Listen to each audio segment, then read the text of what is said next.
This is Veterans News Radio, getting to the heart of Veterans Affairs. A program dedicated to unveiling the truth in a relentless pursuit of justice on behalf of veterans.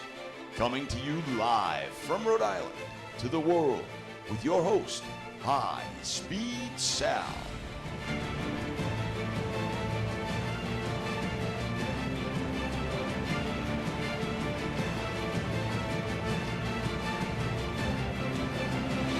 Welcome back to Veterans News Radio, right here on 1380 WNRI in Woonsocket, Rhode Island. You can also follow us on veteransnewsradio.com, and you can get our archives on Veterans News Radio or VNR on YouTube. I'm sitting here this evening with Dennis, my co-host. Good evening. And we're going to start something a little different this week. And I plan on doing this weekly. We're going to do this day in military history. Sounds like a plan. Anyway, January 27th, 1977. You probably weren't around then. No. Maybe just thought of. A little bit before my time. President Carter, you know, the guy who owned all the peanut farms and everything else, Yep. And he should have kept doing that, turned around and pardoned all the Jodies that decided not to go to Nam. Now, for everyone out there in Radio Land that doesn't know what a Jody is, perhaps my co-host can elaborate. Jody is the military term that we use for people that were draft dodgers. People that walked away, whether it be run to Canada, whether it be lie about their names, the quote-unquote Rhodes Scholar excuse. There's no other way to describe it. Right. Anyway, that's what happened so many years ago.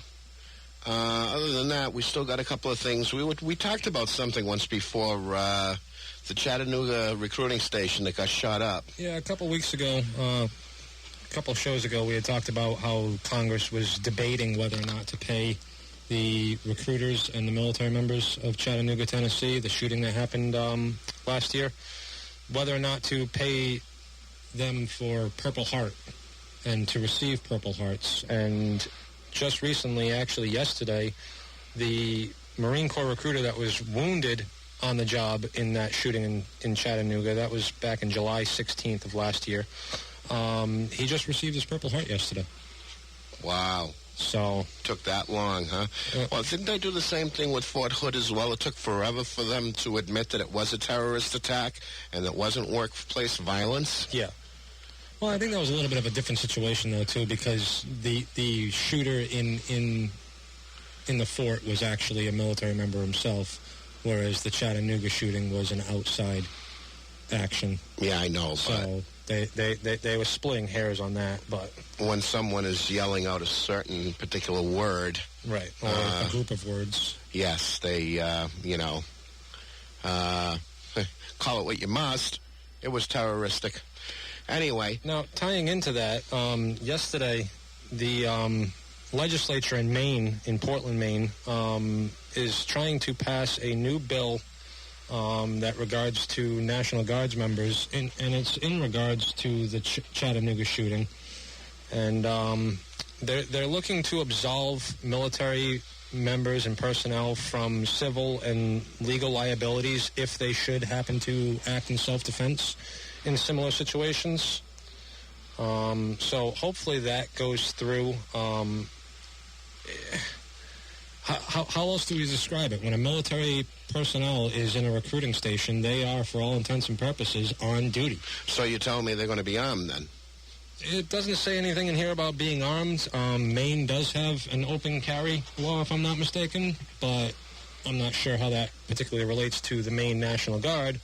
But they're looking to amend their existing military laws and their UCMJ laws to, in essence, label recruiters and people that are on duty the same liability standards as police officers acting in the line of duty. That if they feel threatened or somebody else is threatening their job with gunfire or whatever, if they respond with deadly force, they're absolved of said civil and legal obligations. Well, I believe that every single citizen in this great country being faced with something like that should be able to protect themselves. Correct. Whether it be in uniform, not necessarily police duties, No. but you have to stop what's going on. And you don't want to see, hundreds, tens, hundreds, thousands, whatever, of people getting killed. Well, I mean, I think when it comes down to it, we all have an inalienable human right to self-defense and the protection and preservation of society. Do? So I've been told. Wow. I don't know. The Attorney General once told me self-defense isn't good enough for a permit. Well, to each state their own. Some states are more constitutionally correct than others. Yeah, but there's a problem, Dennis. And what's that? This is Rhode Island. No. Well, We were the first rebel state. we were. We were kicked out of Massachusetts. Let's also not forget and remind some of the viewers that might think history is skewed that the revolution didn't start in Lexington and Concord. No, not at all. It started right here, baby. 3 years earlier in 1772, it started right in Warwick, Rhode Island, with the burning of the HMS Gaspee. Yeah, so much for a tea party, huh? Yeah. Long It before dressed up like Indians. Long before there was a Lexington and Concord. Yeah, well, people in Rhode Island have always been a little more military-minded. This is an important date for you, too, Lexington and Concord. No, it's not. I have no idea what you're talking about. Wasn't that the day Waco happened or something like that? And Oklahoma as well happened. And then I happened before that. It's my birthday. Yeah, exactly. Yeah. So everybody remember that date. And when April 19th comes around, send cards. I will not take anything less than $10 each. But anyway, we'll go on from there. What do we have on tonight, sir?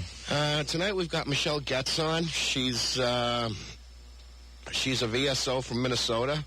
Mm-hmm. I've had her on before when we were on WBOB. I don't think you were on that day. Yeah, I was. You were? Yeah. All right. Well, she's going to be on. For those that don't know, a VSO is a Veteran Service. Yeah, sorry, everybody. Representative? Officer. VSO. Acronyms. Don't you love them?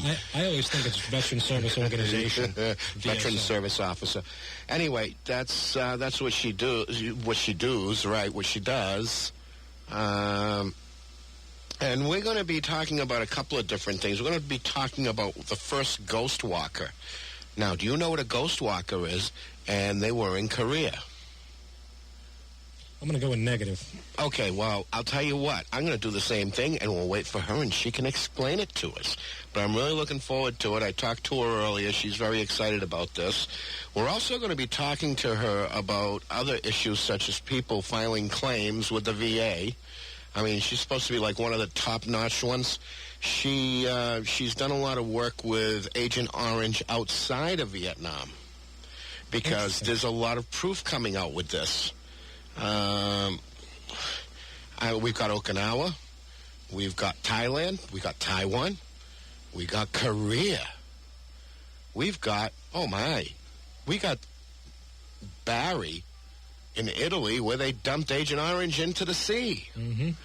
I mean, how irresponsible could people be? And then, of course, like with us, with Fort McClellan, it's sad to say they turn around and they, Fort McClellan, to anybody else out there that doesn't know, highly contaminated, sued by the town, the company that was there known as Monsanto, now Solutia, and God knows what other pharmaceutical company they also own. These people are getting away with murder, and we are all sitting around being their pawns, and nobody wants to admit to anything. What you talk about, I mean, you guys can and should go to poisonveterans.org. Poisonveterans.org talks about Fort McClellan, talks about all the stuff that went on there, what happened to me personally, what happened to quite a few other people as well.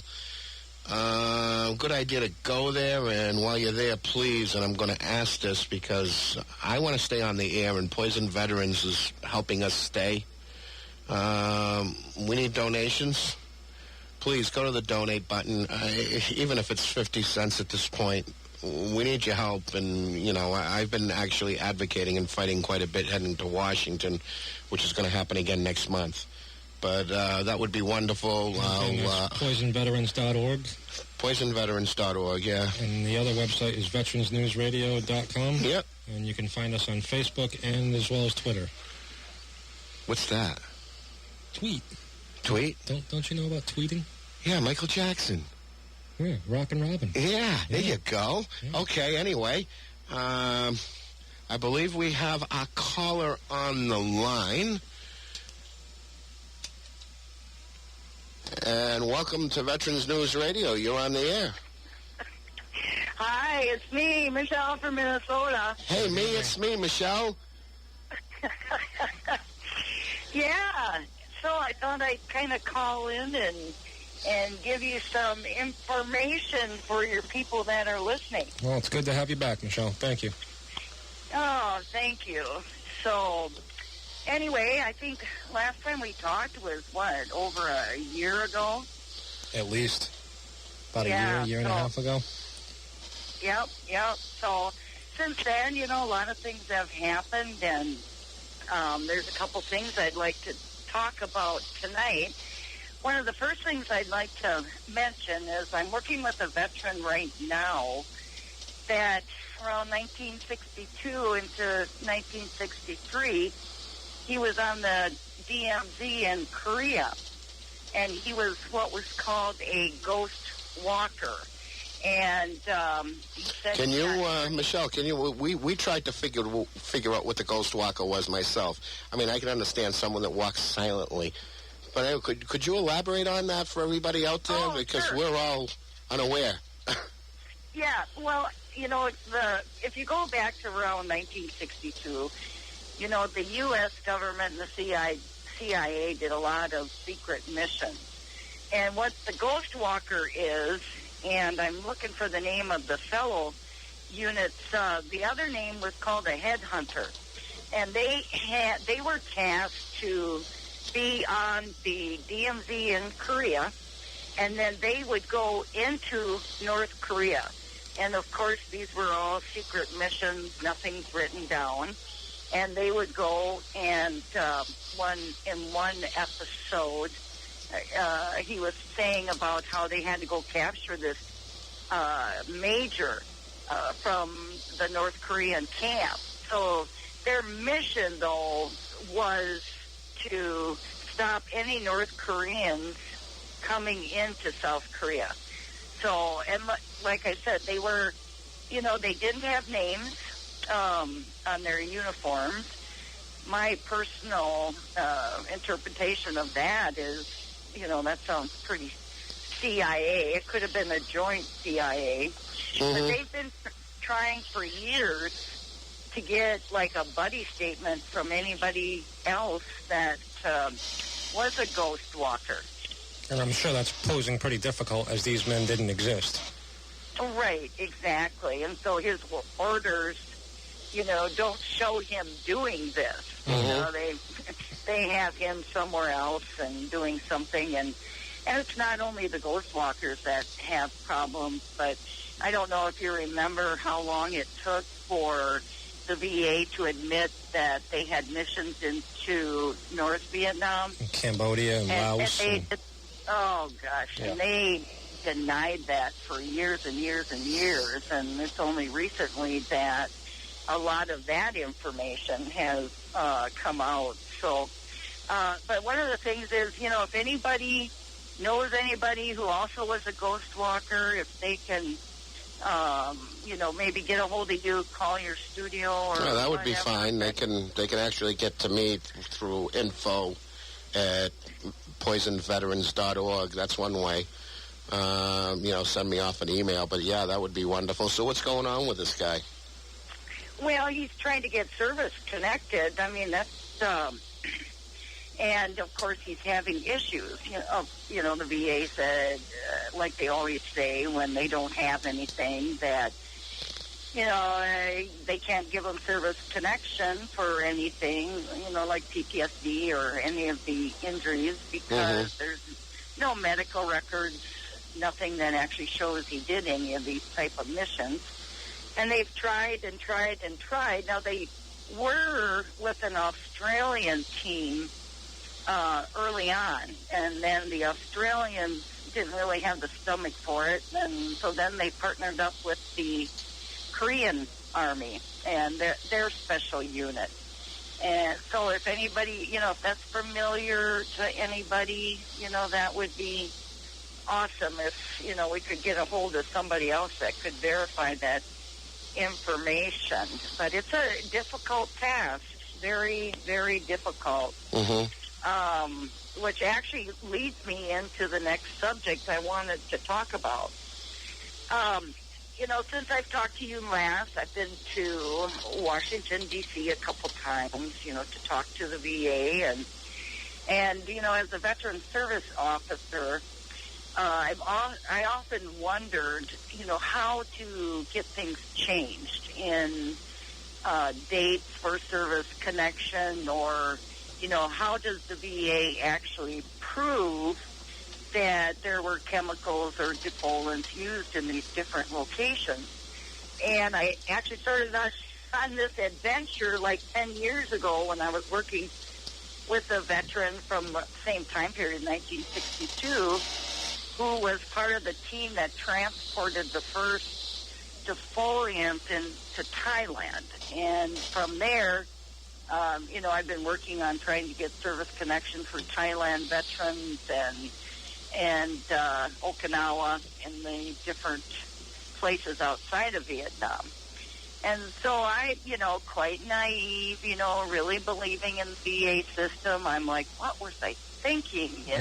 So we had an appointment, and we went to Washington to the environmental department. And I found out there that they're the ones that review the data, make the determination on the dates and locations.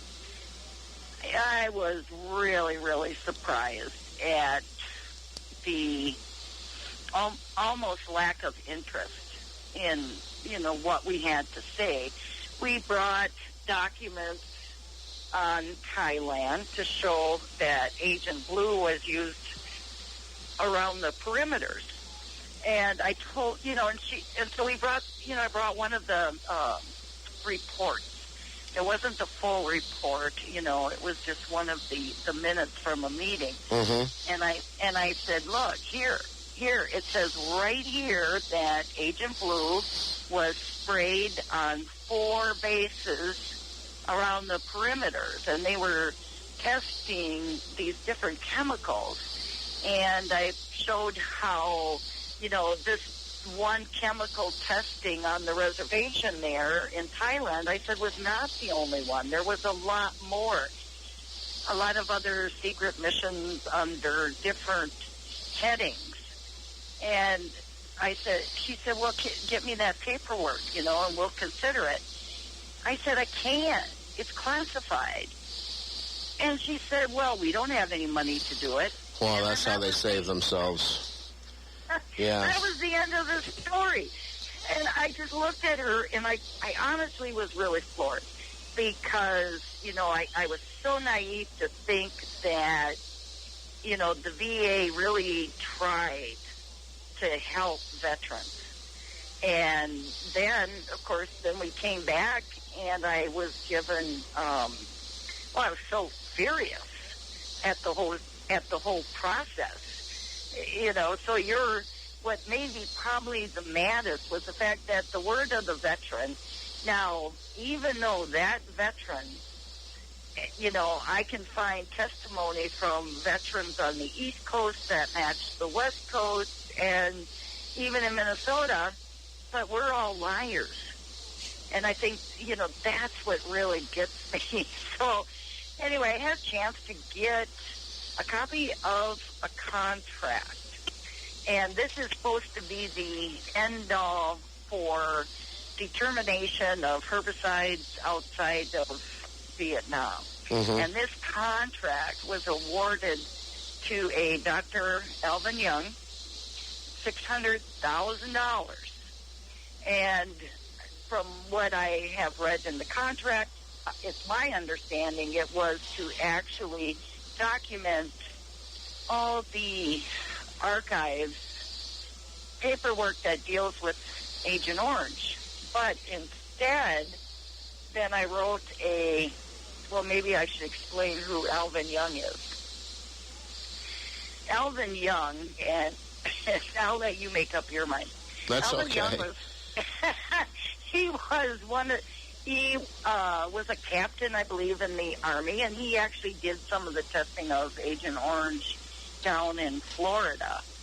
And during that time, I've read documents where when this whole thing with Agent Orange came out, he was quite adamant that it was not true, that Agent Orange does not affect people. Right. And he even, writes articles to this day stating that fact. And he was on he was supposed to testify for Monsanto, for them about how Agent Orange is not harmful. Well, we know differently from that. Actually, there's been so many scientific reports that have finally come out, or that have since come out, that have shown even issues with the offspring. Oh, yes, definitely. And that's another total battle. But from there, then, you know what? He worked at the VA in compensation. Not surprised. So then after he retired from that one, and of course did a lot of independent contracting for the military, then he hired the person who issued the contract to him.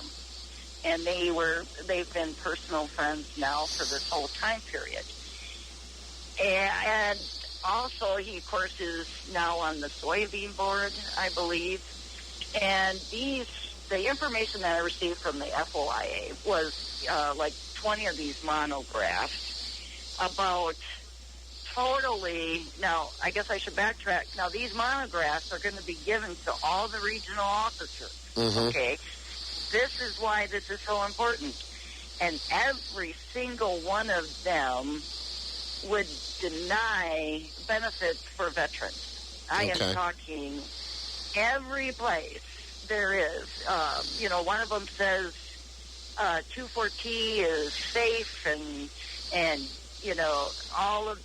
Agent Blue is safe, and Agent White is safe, and that, when a veteran puts in a claim for exposure to herbicides, basically he's saying if it's outside of Vietnam, well, that was all safe, because it was approved by the Armed Forces Pest Control Board. Well, Agent Orange was actually banned back in the 70s, wasn't it? Yes, it was. It was. I mean, if something is banned, it must mean there's something wrong with it. Well, that was Agent Orange. Now and of course we both know that tactical herbicide is a made-up word, to justify reports that actually mention the word herbicide. I cross-reference reports, and I'll see herbicide written, in one report, like herbicides in Vietnam that were tested, and for Thailand, it has the same reference to herbicide. Well, they did the same thing with the chem base with Fort McClellan. They call it non-tactical herbicide. Right. Which is what really, if you look at it, a portion of diluted Agent Blue is what is in your Roundup weed killer. Well, it's not even the Agent Orange, the glyphosate. I mean, It's ridiculous. But anyway, that I get. So they want to bring these into the regional offices so that way, basically, they can go against the person's claim. Right. Do we have anything that we can shoot back at them for this? Well, there lies the problem. There's quite a few of us working on this issue. He quotes in these reports from 1986 on, scientific evidence from 1970. I'm like, really? Like, we have not advanced in that area? Mm-hmm. And he quotes a lot from his own book. So, and now I've been told, I have not been able to verify this information, but I've been told that the military allowed him to copyright a lot of the information. Now, whether that's true or not, I don't know. But if it is, that means there's information that could help veterans that will never be able to get permission to see. Mm-hmm. So how does one do this? Right now, I'm working and trying to find more details. And I would imagine the only thing I can see is either going to the IOM board, Institute of Medicine, and having them review the so-called safe, tactical herbicides, blue and white, to see if that's accurate. And then going forward, I've tried to get, through FOIAs to get information on this. And well, we know that private scientific groups and what have you have done a lot of studies on this. Schools have actually done a lot of studies on this too, and it has shown that the stuff's dangerous, very hazardous to human life. Well, but the problem is, as I, started, the VA hired Alvin Young to do this. And they can hire anyone they'd like because they've done this many times with other things, where the VA will hire somebody or the government's going to hire somebody, and then all of a sudden, he was wrong, because all of a sudden, next thing you know, you have a professor from either or MIT, which we have up in our neck of the woods, or even Harvard. And for all my southern ladies down there, Pam, that means you, Harvard. I hope she just laughed. Just thinking of you, sweetie. Turn around and, you can't go against these people. You just can't. This guy was a captain, and what are his credentials? Well, I know he, he's a toxologist. Okay, well, that's fine, but, I know.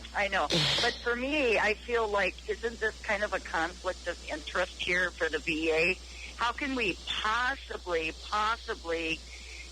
get a fair end? And on top of that, when I've requested to see the documents, these numerous documents, I am not allowed to see those. So that makes me suspect. Okay, Well, you know what's going to make me more suspect?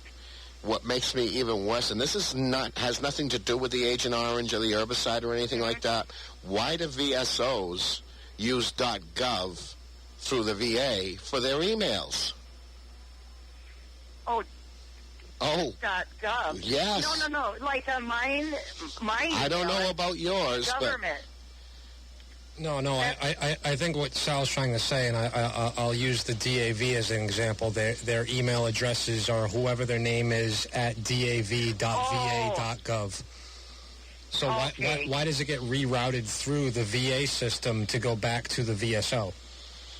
Well, I know from the regional office, everybody's in the regional office in Minnesota, but each department is separate. Mm-hmm. And they're just a part of the government building. Well, perhaps it's here in Rhode Island, but I don't know.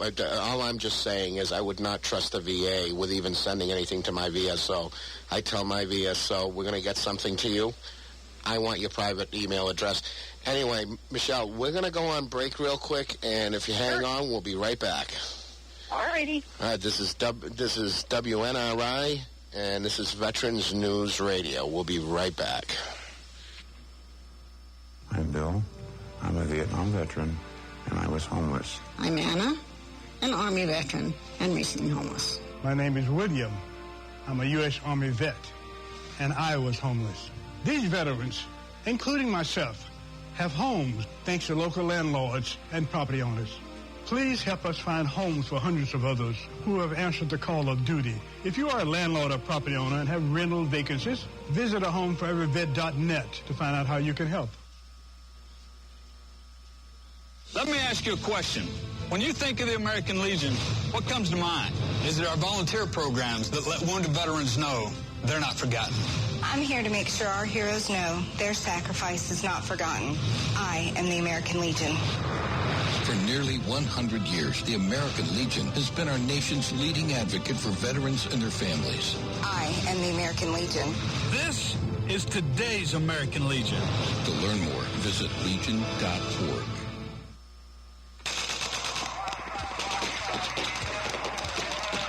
Hey. Hi. This game's supposed to be in Iraq. Is this what it looked like when you were over there? Sort of. Shoot, I died. I'll shut it off, okay? Okay.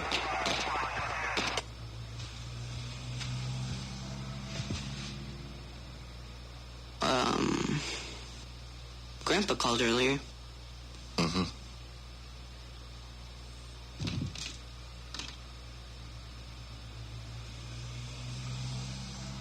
So, you want to watch TV? Either way. When a vet comes home, the silences can be deafening. You may not know what to say, but we can help start the conversation. Visit supportyourvet.org. A public service message brought to you by Iraq and Afghanistan Veterans of America and the Ad Council. In a recent study, it was estimated that of the 300,000 U.S. veterans returning from the Middle East, that nearly 20% will experience post-traumatic stress disorder. And with the suicide rate being 3 times higher than the general population, an average of 18 will commit suicide each day. Although they have endured the battle abroad, for many veterans, the real fight begins upon their return home. Now more than ever, they need our help. To learn more on how you can volunteer at your local VA hospital, go to volunteer.va.gov.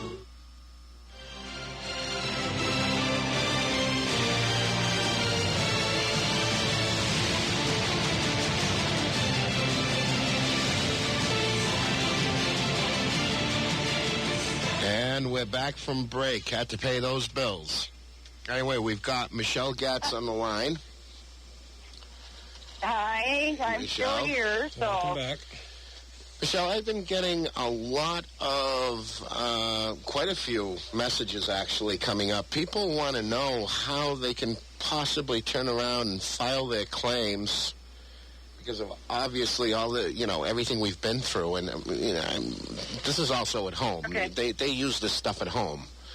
Right. What is their best way to get through to the VA, even though the VA keeps on denying the use of any of this stuff? You mean get to the VA? You mean to get like a decision Compensation. overturned? Well, exactly. Yeah. Get decisions overturned. Fight the stuff. Say, hey, no, but we have proof right here. For instance, and I know there's a lot of people on right now that are listening from Fort McClellan. We have overwhelming evidence, as you know, Michelle, because we've talked about this before. Overwhelming evidence, and they still keep on going the same way. Actually, the VA will turn around and say, oh, we can't do anything until Congress tells us to. But yet, Congress is only there for their budget, not to tell the VA how to do things, because I know how the VA has been set up, and this is how screwy the whole thing is. Well, exactly. And I know what I've learned also in those type of issues, as far as I'm concerned, when they find out something like that, it should go through pretty fast. But with everything, it has to go, and I think this is probably one of the most horrible things, is they have to do, and it goes to the auditor, and I don't know if that's the correct term, but the first thing the VA does is they have to see how much money it's going to cost. Yeah, how much money it's going to cost, not how much pain and anguish it's caused the veteran as well as their family. Right, and it's no different with the, blue water or anything. The first thing is how much is it going to cost? Mm-hmm. And to me, that I realize that's important for budgeting issues, but my suspicion is it's also, and I can't prove this, it's just a suspicion that it's also used to say, you know what, it's going to be too much money.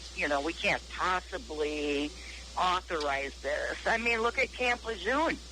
How many years it's been? And they said, okay, for Camp Lejeune, they're supposed to be able to use the VA, the veteran, and the family. And that came out, 2-3 years ago? Mm-hmm. And they're still nothing. It's still dead in the water. Well, now something that just came out just about a month or two ago was that if they have any of these illnesses, to please go to the VA, but however, do not seek compensation. Who do they think they're dealing with here? I mean, I know. How stupid can you be? How stupid can you also be that I have tried to get Secretary Ronald McDonald, I'm going to call him, but anyway, Bob McDonald, to get on our radio show, and of course, they turn around and they keep on avoiding us. Why are they avoiding us? Well, gee, let's think about this. This is Veterans News Radio. This is not some sci-fi or some alternative media site that, looks at conspiracies. We're looking for facts. But yet you turn around and you keep on avoiding us. Well, I think right now it's probably the political wind that's blowing in Congress, which is the claim process. Going electronic. And it seems like with the VA, as long as I've been doing this, going a little over 16 years, the VA always does swings, just huge swings. PTSD, when that came out, a lot of the Vietnam veterans got 100% service connection. And so they deserved it for everything that they'd been through. Well, and then somebody did a newspaper article saying, VA was awarding too many. Well, then they quit. And I don't know if you remember then that memo went around saying to the regional offices, don't issue any more PTSD 100%. And then, of course, that got leaked. Well, then they went to the other extreme, and they made it impossible to get service connected, and then finally, of course, now. So basically what you're saying, we have no chance. Well, no, I'm a firm believer in fighting, but it seems that from observing the VA, that the only way something gets done or addressed is if it's a huge thing in the newspaper. And as soon as it's, that's brought up in, like, the Washington Post or whatever, and then all of a sudden it's like, oh, my God, Congress is like, are they really doing that to our vets, blah, blah, blah. Are they really doing that? But then they these congressmen and whatnot say, well, get me some proof that they're really doing this to you, that these doctors say this to you, but then on the other hand, they don't have it in their reports. And God forbid you record anything on VA property and they confiscate it and make it inadmissible. Oh, I know. They make it impossible to follow the paper trail. Yes. Well, the point of the matter is this, like I said earlier, how can we as veterans, obviously we as veterans have to band together. I mean, it's a band of brothers and sisters. I've said this before. Too many people are going in different directions. Even the VSOs, we should all be together with this, too. It shouldn't be DAV there, VVA there, and VFW over there, and the Order of the Purple Heart over there. They need to be together with this, and obviously they're not, and I think that the VA is keeping them separated purposely.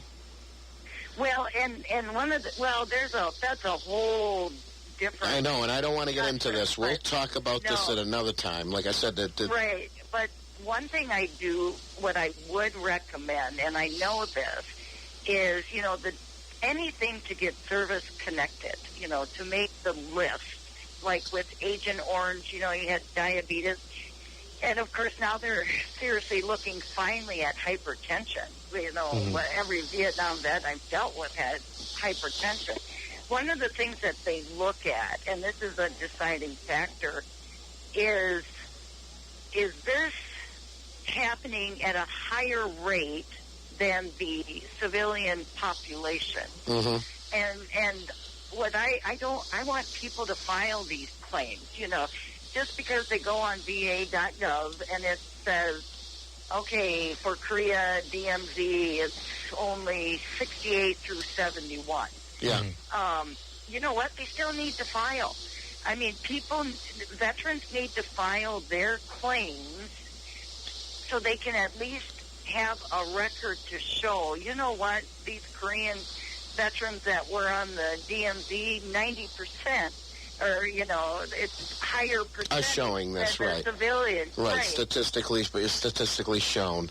Right. They did the same. I'm going to be truthful with you. At least I had a good friend here at the VA regional office who told me, obviously, he handed me a note. Let's put it this way. He did not tell me verbally. He just wrote it down in a note, and he said, read this when you get outside. Makes you think they got microphones in the whole place. The place probably bugged. Anyway, he told me to get on the Agent Orange registry. And I said, well, then I wasn't in Vietnam, but it doesn't matter because you were probably, and as he said, I was probably exposed right here at home. Oh yeah, definitely. So I did get on the list, but what I found, other veterans who were further down south in different places of the country tried to get on that list, and they refused them, and they're not supposed to be refusing them. Oh no, I didn't know about down south. Well, I know. Well, the only reason why I can tell you about down south is a couple of ladies that I know down there that at least one of them tried to do it, and she was refused. And this goes even further beyond the veteran, too. I mean, someone like my situation, a child of a Vietnam veteran and a military member myself, they don't allow us to get on these registries, and I've got particular problems that I personally believe are related to my father's exposure, possibly some of my own exposure when I was in the military. And unless I have spina bifida as a child, I'm up the creek, as they say. Well, I know there is a group that are working very hard with the children. That's CVVA, COVV, Children of Vietnam Veterans. Yeah, and there's other independent scientists and other organizations that are working on that as well. But it all comes down. To money. Here I am. When I flew to Washington, I used my own money. I've done that many times. Let me tell you. Right. Exactly. And here you have this huge VA system with virtually unlimited money when it comes to, going against the veteran. So it's like who's gonna find Michelle, out of it? It's basically a game to these people. My big thing is we need to find a game changer, and I know we're not going to do that tonight, but we need to tell people out there right now what they need to do, how they can hold on to some hope, and then we will go on again probably on another show talking about different tactical maneuvers that we can take. Yes, definitely. And it would be interesting if your listeners would email you some suggestions. I think that would be wonderful to get other outside opinions, because I get so darn, mad. It's like, oh, man, at the VA, sometimes it's hard to think straight. But now, let me ask you a question. This might be something for everybody, pertinent to me, myself, as well. If you get a Nexus letter, obviously, for everyone out there, is a letter from an outside doctor that's outside of government, outside of VA. And that Nexus letter is proving, without a doubt, that more likely than not, you have this issue because of your military service at such and such a place, and is showing the paperwork that such and such a chemical was at this place. From what I understand, the VA really cannot go against that. They'll try.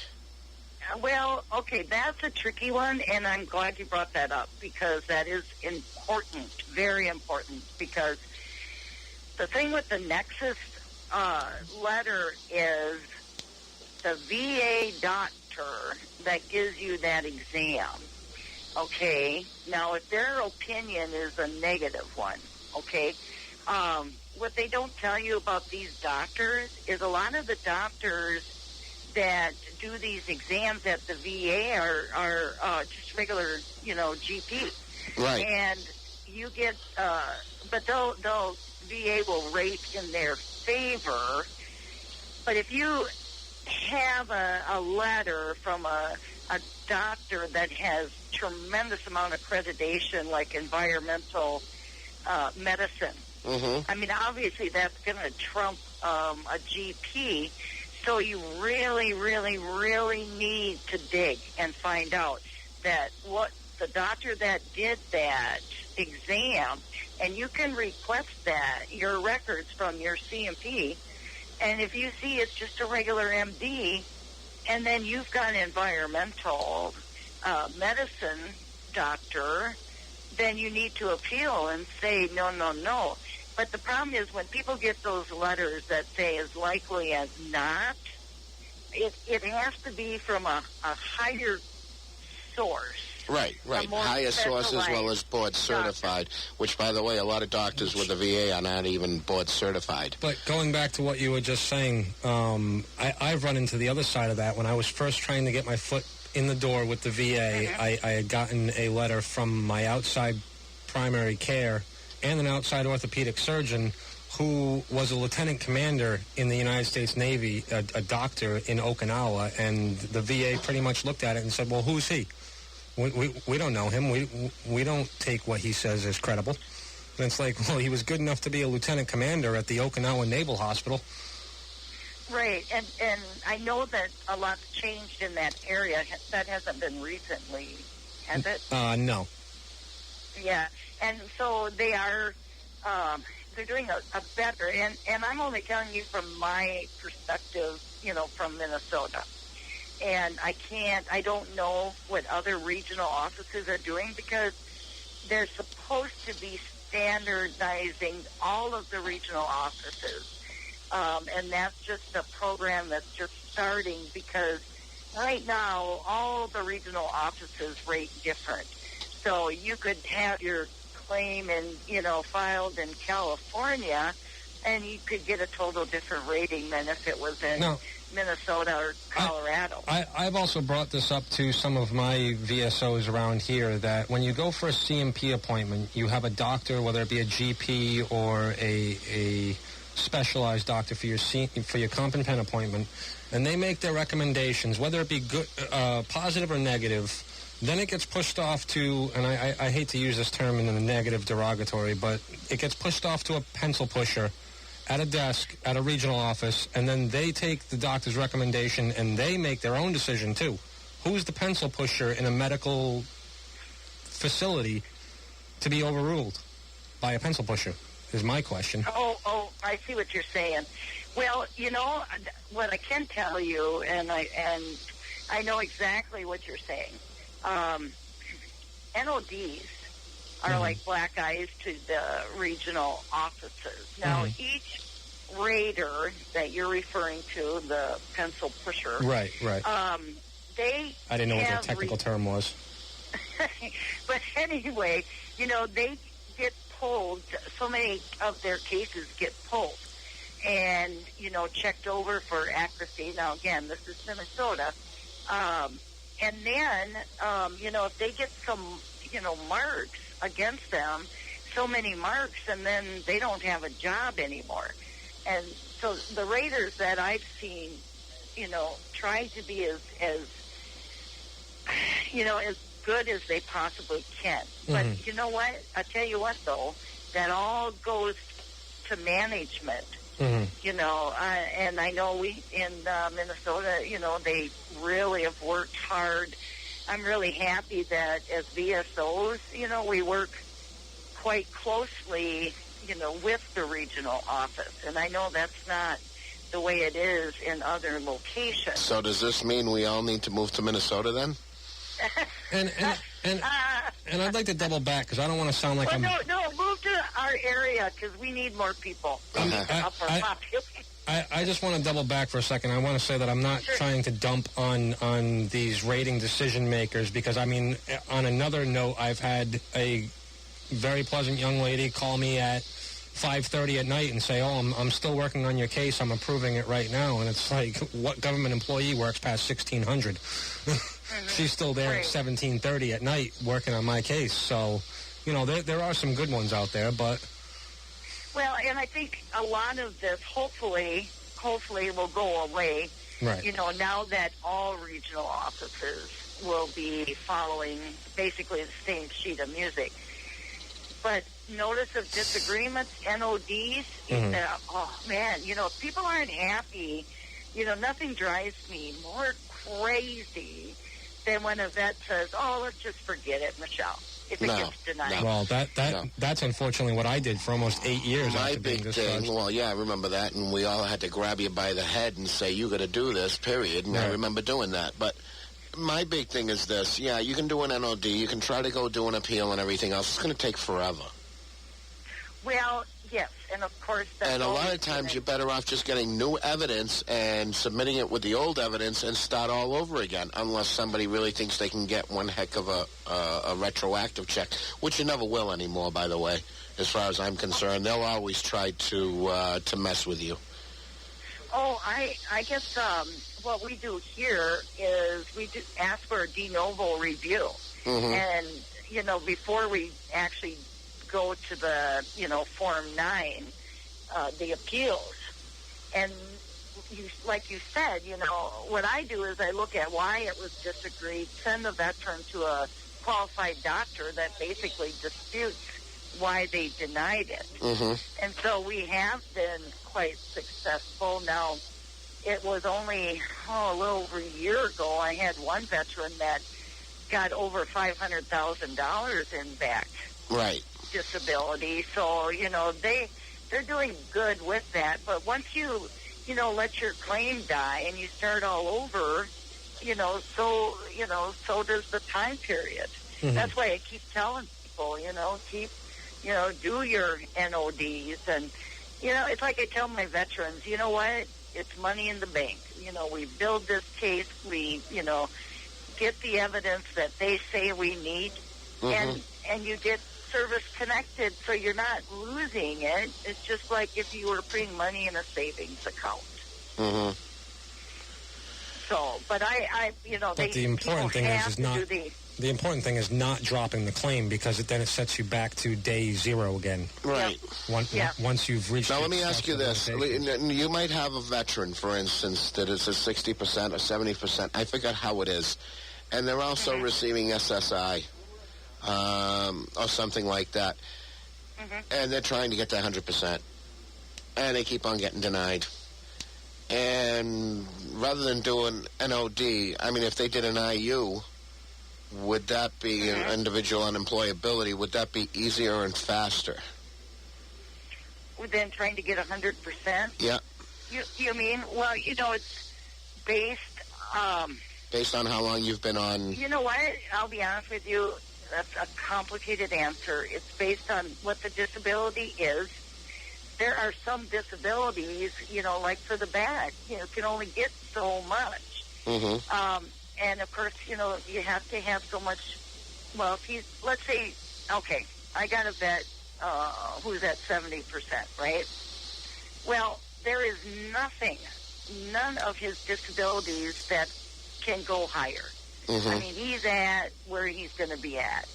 And to get an IU, depending what the disability is, I have heard, and again, I don't know if this is true, but, to get IU is getting very difficult now.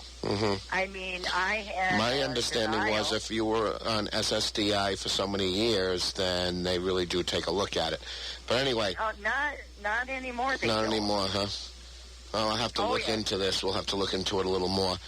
We're coming up to the end of our show now. So, Michelle, we're definitely going to get you back here. Like I said, what I'm going to want from people out there to get, send me messages, everything else of exactly what we can talk about. That way, if send us messages on Veterans News Radio. Yeah, well, actually, they just go to info@poisonedveterans.org, or just go to poisonedveterans.org. And right at the bottom, there's a comment box there where you can, contact, and you can send whatever you'd like to there. I mean, we're all trying to help. And again, while we're out there, don't forget to go to our donate page. I need to get to Washington, and Michelle knows probably why I need to get to Washington, as she has many times too. So I thank you very much for being on. And I You thank betcha. all our listeners, and we'll be talking soon, Michelle. Thank you very much. Have a great night. You bet. Thank you. Yep, thanks. Bye. Bye. This is High Speed Sal from VNR, Veterans News Radio, signing off. Have a good week, people.